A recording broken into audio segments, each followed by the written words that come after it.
মাশাআল্লাহ আমাদের টুইটি রানী অনেক বড় হয়ে গেছে। আসসালামু আলাইকুম গাইস, আমি আনান এন্ড ওয়েলকাম টু আওয়ার পোর্ট্রেভিয়ারি। মাশাআল্লাহ ওর বয়স এখন 8 মাস প্রায়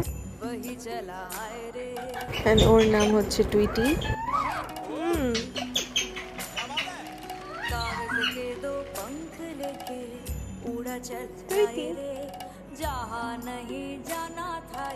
টুইটি মাশাআল্লাহ ওর ফেদারের কালারগুলো চেঞ্জ হচ্ছে আস্তে আস্তে। কিছুদিন পর ইনশাআল্লাহ ওর ফেদারগুলো অরেঞ্জ এন্ড ইয়েলোইশ টাইপের হয়ে যাবে।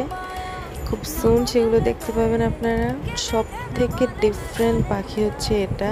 ওরা একদম মানুষের সাথে অনেক ফ্রেন্ডলি বিহেভ করে, ওদের সাথে মানুষের একটা আলাদা বন্ড ক্রিয়েট হয়ে যায়। অ্যান্ড ওরা একবার হাতে আসলে গায়ে বসে থাকতে যাবে, আদর করতে যাবে। খুবই ফ্রেন্ডলি একটা পাখি, অনেক শান্ত। Don't forget to say mashallah. Thank you so much for watching and that's it for today. Ta-da!